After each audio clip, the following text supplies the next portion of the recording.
66절에서 15장 5절까지 말씀 교독합니다.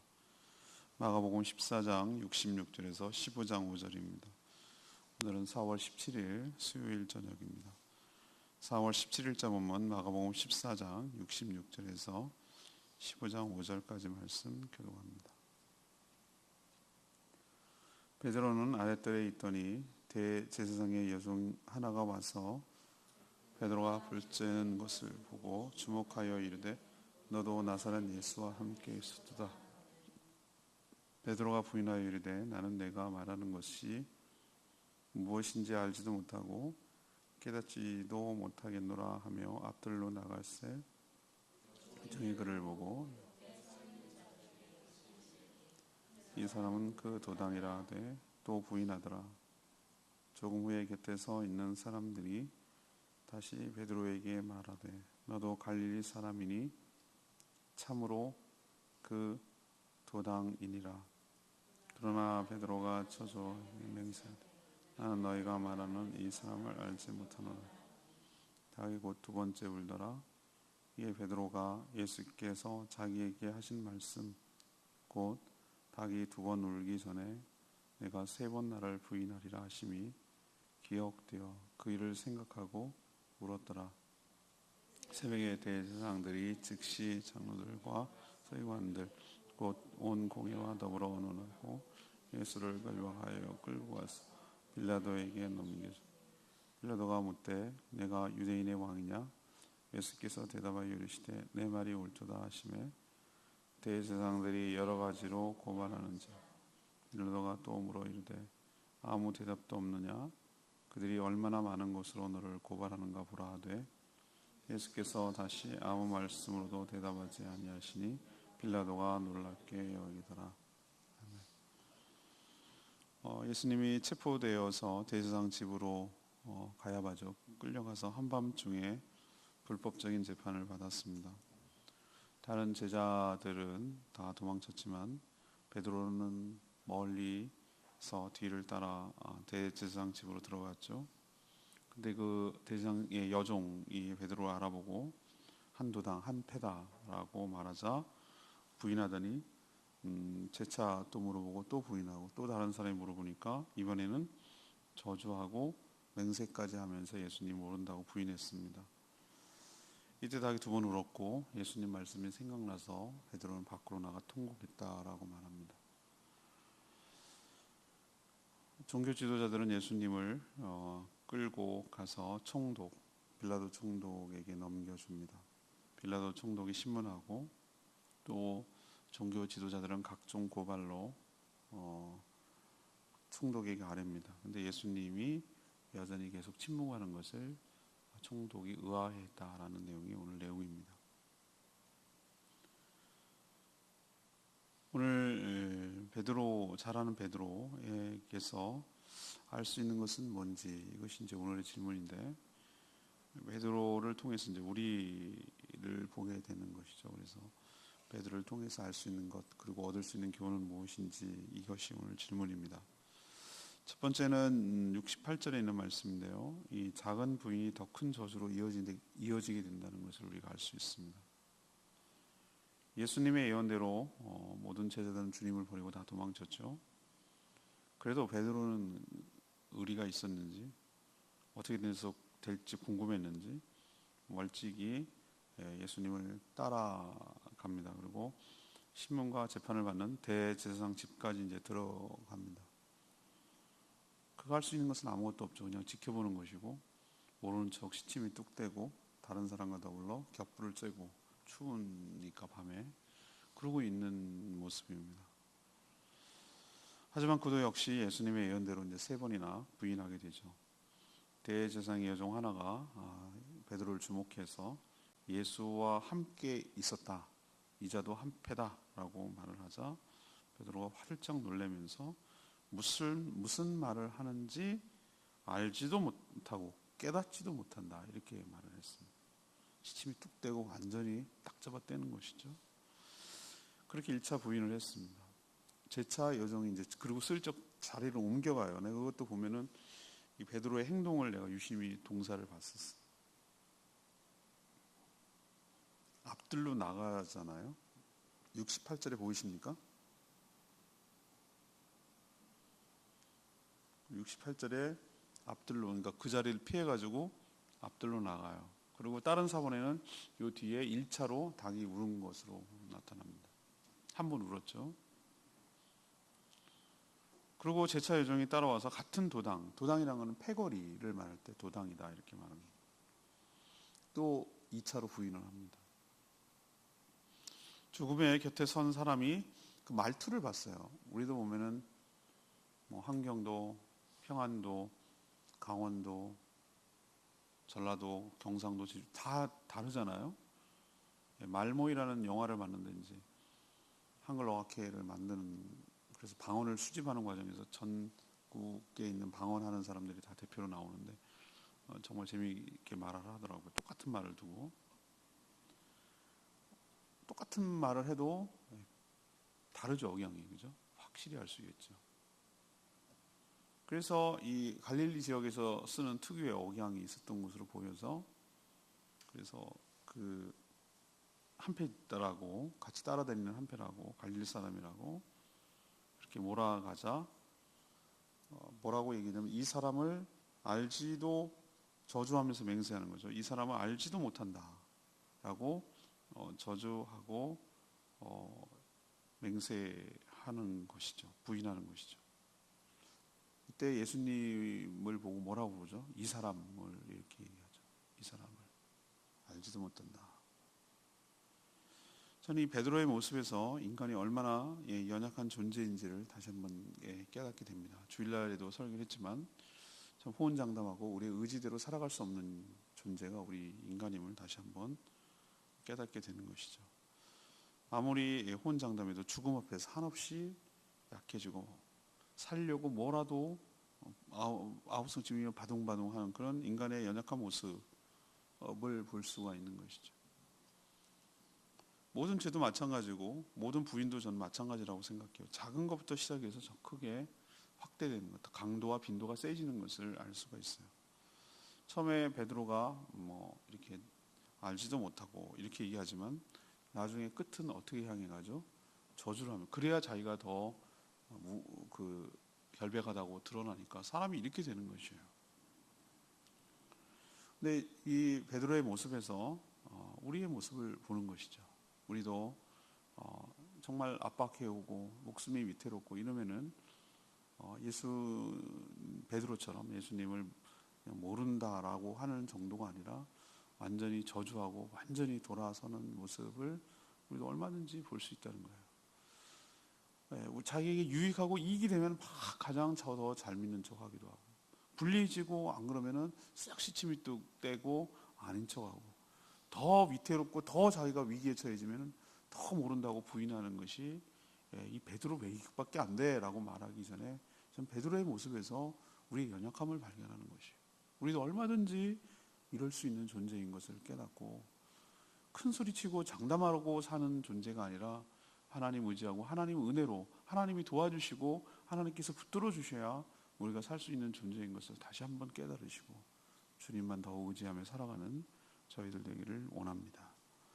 두 번째 알 수 있는 것은 72절 말씀인데요. 잘못을 알았으면 뉘우치고 회개해야 된다는 것을 깨닫게 돼요.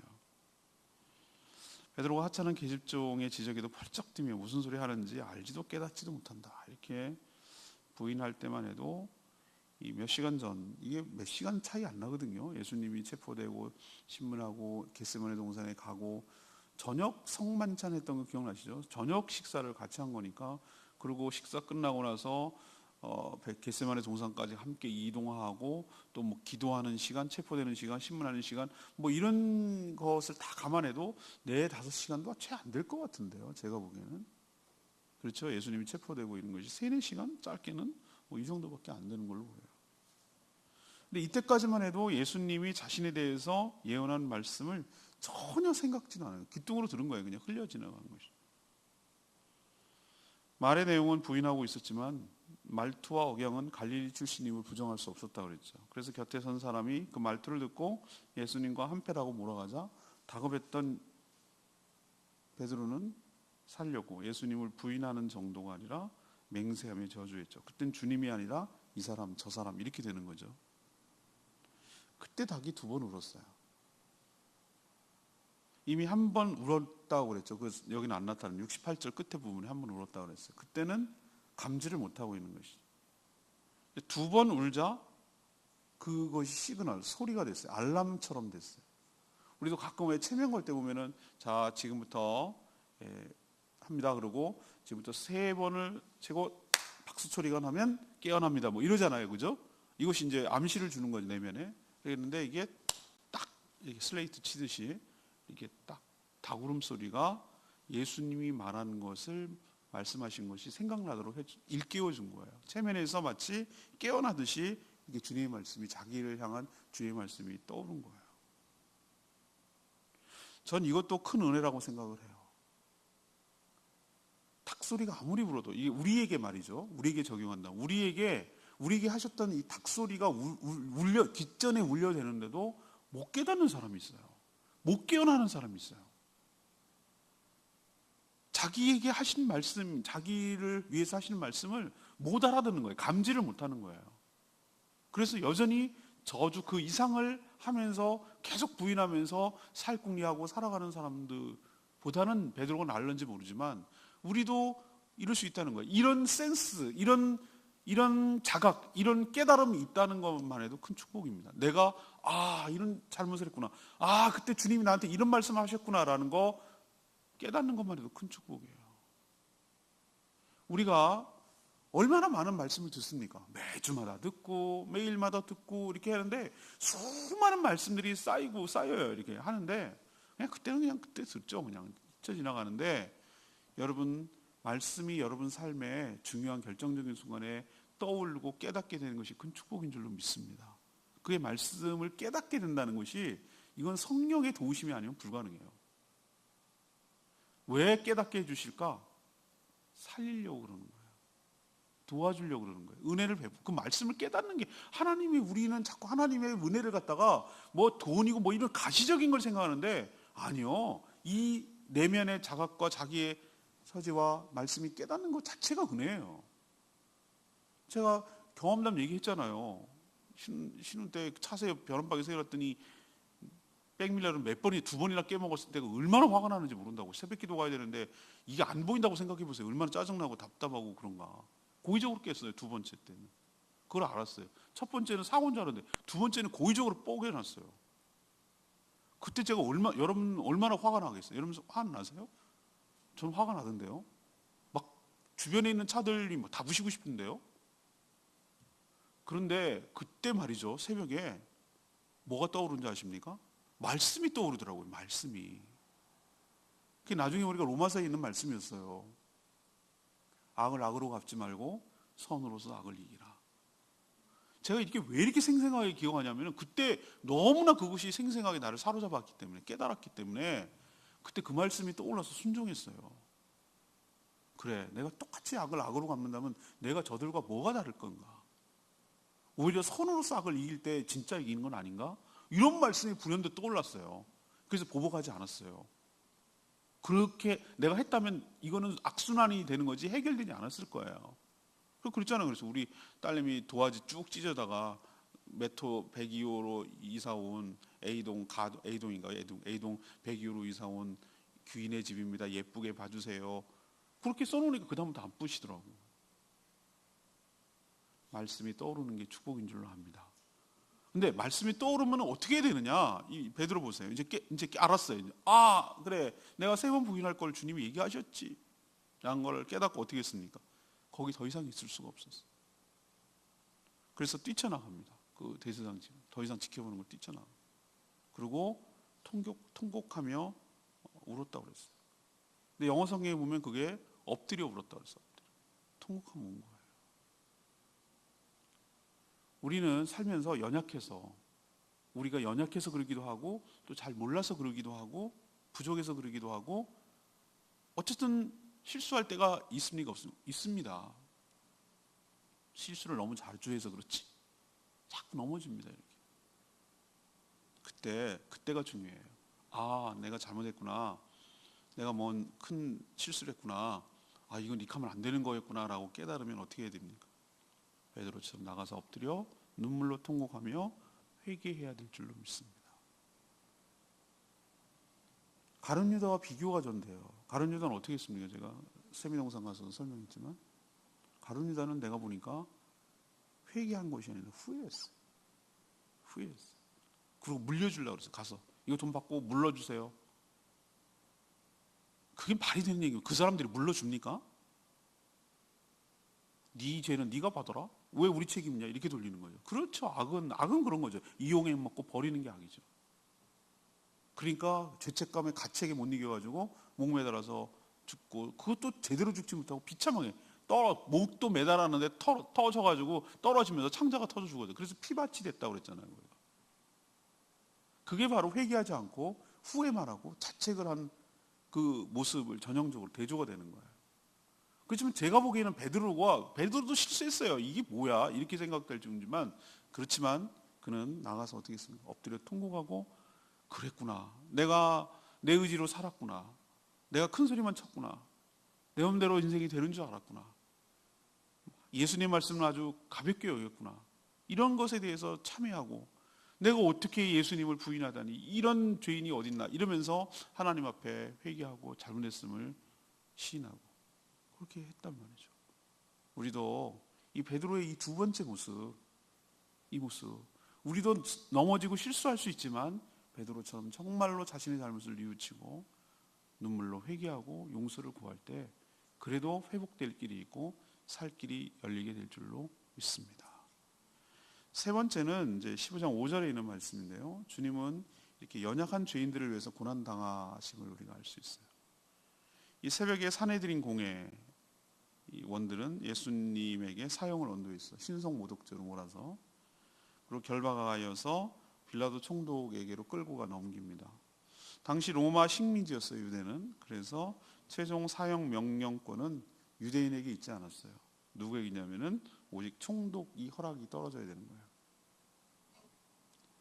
빌라도가 이제 신문을 합니다. 유대인의 왕이냐라고 묻자 거기에 대해서만 옳도다라고 대답하셔요. 유대인의 왕이냐는 질문만 옳도다 그래요. 맞다, 네 말이 맞다. 유대인의 왕이다라고 얘기를 해요. 그리고 나머지 대제사장들이 여러 가지로 고발하는 것에 대해서는 디펜스, 변호를 하지 않아요. 그냥 침묵으로 일관하세요. 이들의 비겁함을 내가 알려드릴까요? 이들은 신성모독이냐면은 하나님의 아들이라고 그랬다. 지가 그렇게 얘기하는 거예요. 그리고 오른쪽에 우편 보좌에 앉는다고 했다. 구름 타고 재림한다고 했다. 더 이상 무슨 말이 필요하냐? 이거는 어디에 해당되는가? 그러니까 막 사람들이 사형에 해당된다. 이렇게 나간 거예요. 이들이 죽이는 제목은 뭡니까? 신성모독죄. 네가 감히 하나님이라고 참담하게 사칭을 해? 이거거든요. 근데 여기 가서는 그렇게 말합니까? 아니요, 그렇게 말하지 않아요. 총독에게 가서는 정치적인 문제로 끌고 가요. 정치적인 문제를 하는 거예요. 백성들을 유혹하고 미혹하고 막 혼란시켜서 가이사랴 황제에게 세금을 내지 말라고 했다. 자기 스스로 왕이라고 했다. 그리고 그리스도라고 했다. 라는 주장을 총독에게 고발하는 거예요. 이게 이제 누가복음에서 나오거든요. 이게 맞는 말입니까? 거짓말입니다. 예수님이 이렇게 스스로 내가 왕이니라 이렇게 사람들에게 얘기하는, 오히려 숨겼어요. 자기가 그리스도인 것을. 그리고 왜 세금을 내지 말라고 그래요? 세금 내라고 했지. 가이사의 것은 가이사에게, 하나님의 것은 하나님에게 내라고 그랬지. 지네가 다 깨져놓고서, 논리적으로 패배해놓고서도 이런 식으로 둔갑을 해서 뒤집어 씌우는 거예요. 세금 내지 말라고 했다. 그게 예민한 문제니까. 이건 전부 다 정치적인 문제예요. 총독 입장에서 보면은 반로마 세력이 될 수 있는 거잖아요. 왕이 되고 이게 반란의 주모자가 아닐까? 세금 내지 말라고 했으니 이게 선동하는 자가 아닐까?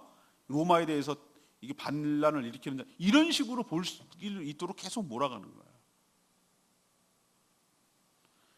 총독이 의아한 것은 뭔지 아십니까? 이런 불리한 고발에도 적극적으로 반론하거나 항변하지 않는 예수님의 모습이었어요. 다른 죄인들 같으면 어떡합니까?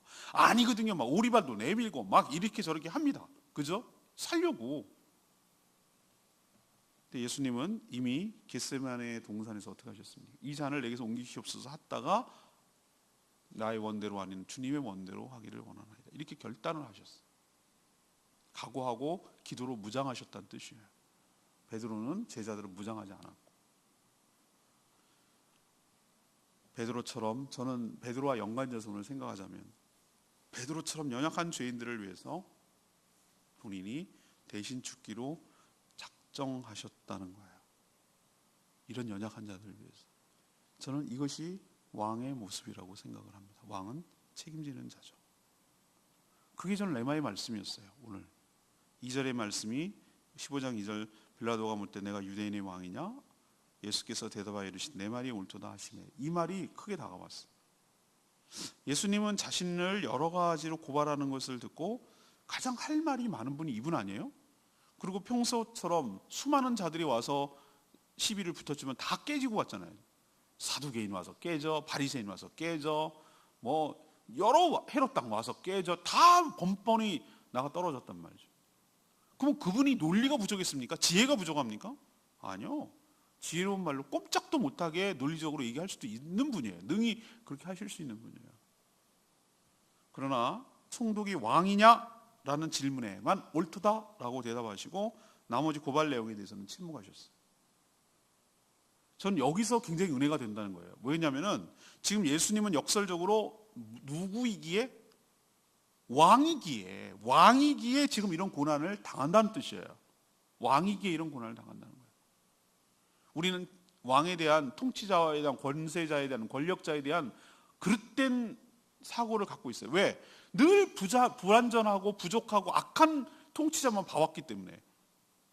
사단의 공중 권세 잡은 자의 사주를 받는 수많은 악한 통치자가 인류 역사상 계속 군림해 왔잖아요. 자기 필요에 의해서 이용하고 필요 없으면 버리는 왕, 자기 기분대로 내킨 대로 하는 왕, 다 자기의 그 이용의 대상으로만 생각하고, 백성들을 이용의 대상으로만 생각하는 왕에 대해서 분노하고 있었잖아요. 4월 16일이 세월 5주년이었습니다. 5주년. 왜 사람들이 화가 납니까? 이 나라 백성으로서 나라의 세금을 내고 국방 의무를 하고 4대 의무를 다 감당하고 그렇게 했는데 도대체 나라가 나한테 해준 게 뭐냐 이거예요. 왜 분노하냐면 사고는 일어날 수 있어요. 배 사고도 일어날 수 있고 차 사고도 일어날 수 있고, 뭐 사고라는 게 원치 않게 불나는 것도 산불도 나고 그럴 수 있단 말이에요. 근데 중요한 것은 그렇게 났을 때의 그 정부가, 나라가 취한 태도예요. 이거는 사고사가 아니라 사고라고 보지 않는 거기 때문에 화가 나는 거잖아요. 안 건진 거잖아요. 이것 때문에 화가 나는 거예요. 그러니까 이렇게 되니까 뭐 지금 석방하라 어쩌고저쩌고, 지금 뭐 구속 만료가 됐으니 석방하라 어쩌고저쩌고 뭐 프랭카드도 걸고 그럽디다. 참 정말 진짜 뻔뻔해요. 살을 뭐 에어내는 듯한 고통을 받고 있는 여성으로서 감당할 수 없는 어쩌고저쩌고. 나 정말 좀 개인적으로 너무 속상해요. 그런 말을 하는 걸 보면. 우리는 통치자에 대해서 늘 잘못된 것을 경험해 왔어요. 왜 그러냐면 그런 식으로 자기 이용할 때는 백성들을 위해서 가장 많이 일하는 걸 하지만 자기의 그 권력만을 유지하려고 하고 책임을 지지 않는 모습, 발뺌하고 거짓말하고 책임 회피하고 뭐 이런 모습이 그 리더, 권세자의 모습이었어요. 근데 하나님이 최고의 리더시고 최고의 권위자이신데 진짜 권위자는, 진짜 책임 있는 자는 어떤 자이냐? 자기의 백성들에 대해서 뭐 하는 자입니까? 자기 잘못이 아니더라도 자기가 책임지는 자세가 진정한 왕이라는 뜻이에요. 너희들이 진짜 왕을 경험해보지 못해서 그렇다는 거예요. 예수님이 진짜 왕인 이유는 그가 잘못이 없음에도 불구하고 이렇게 베드로처럼 끝까지 3년이나 다녔으면서도 배신하고 도망가고 연약한 이런 자들을 대신해서 죗값을 받기 위하여, 내가 얘네들 잘못까지 다 책임을 지기 위하여 내가 기꺼이 이것을 감수한다는 의미예요. 왕으로서. 왕은 그런 거라 이거예요. 왕은 비겁하게 피하는 것이 아니고 그 자기의 백성들의 잘못을 대신 감당하고 책임지는 역할이고 자리고, 그런 자가 왕이라는 것을 역설적으로 우리에게 보여주는 거예요. 그래서 우리가 찬양하는 거예요. 예수 우리 왕이여, 이렇게 찬양하는 거예요. 그분이 진정한 왕은 예수 그리스도밖에 없어요. 인간은 늘 불완전하고 인간의 통치자는 늘 연약하고 늘 그늘이 있어요. 그늘이, 햇빛이 있으면 그늘이 있어요. 완벽한 통치자가 세상에 어디 있습니까? 그렇지만 예수님이 우리의 통치자 되시고 왕 되시기 때문에 우리가 믿고 따를 수 있는 줄로 압니다. 왜? 그분은 우리를 끝까지 책임지시는 분이시기 때문에 그렇습니다. 그분을 믿고 따르는 저와 여러분 되기를 소망합니다. 오늘 베드로에게다 포커스를 맞춰가지고 오늘 말씀을 다시 봤는데, 베드로에게서 우리가 알 수 있는 것은 오늘 뭐냐는 거죠. 오늘 말씀을 가지고 첫 번째는 뭘 알 수 있는 것이죠? 작은 것이 큰 죄악으로 이어진다는 걸 볼 수 있죠. 처음에 작은 부인부터 시작해서 나중에 어떻게 됩니까? 맹세하고 저주하고 이렇게 나아갈 수 있는 연약한 존재임을 우리도 깨달아야 될 줄 압니다. 두 번째는 뭡니까? 닭울음 소리가 우리 귀에 들려야 돼요. 말씀이 우리 귀에 들려야 되고 깨달아지는 역사가 있을 때 우리가 은혜가 될 줄 압니다. 말씀이 깨달아져야 돼요. 그럴 때 어떻게 하라고요? 거기에 대해서 반응을 하고 그 말씀대로 회개하고 그 말씀대로 순종하고 그 말씀대로 살아갈 때 우리에게 유익이 되고 축복이 될 줄로 믿습니다. 세 번째는 뭡니까? 예수님이 어떤 분이다? 이런 연약한 우리들을 위해서 지금 고난을 당하고 있고 왕으로서 그 책임을 다하고 있는 모습이 오늘 뒤에 나타나고 있습니다. 그런 분을 온전히 신뢰하고 살아가는 저희들 되기를 원합니다. 우리 찬양지 기도하기 전에 찬양집 492장 부르고 기도하는 시간 하겠습니다.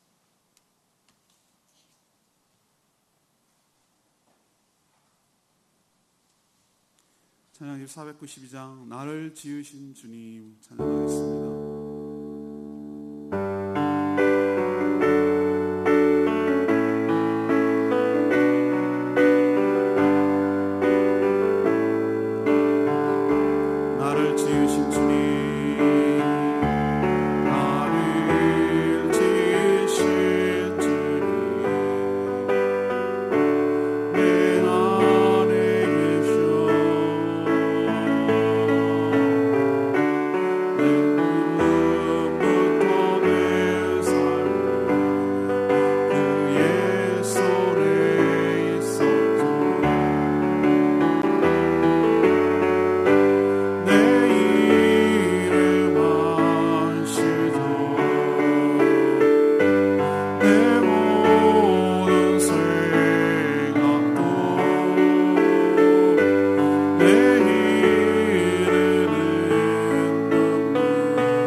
우리 같으면 어떡합니까? 내가 그럴 줄 알았다. 내가 다시는 보나 봐라.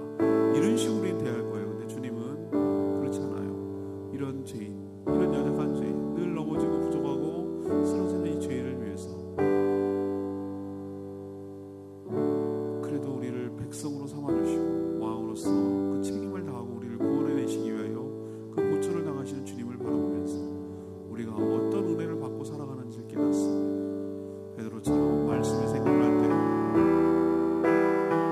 하나님 앞에 눈물로 흘리고 하나님께 회개함으로 다시 한번 기회를 얻고 살 길을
살면서 우리의 모습을 생각해 봅니다.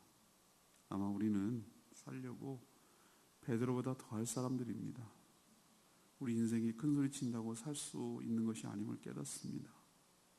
우리가 연약한 죄인, 늘 실수하고 넘어지는 연약한 죄인임을 깨닫고 주님만 더 의지하며 살게 하여 주시옵소서.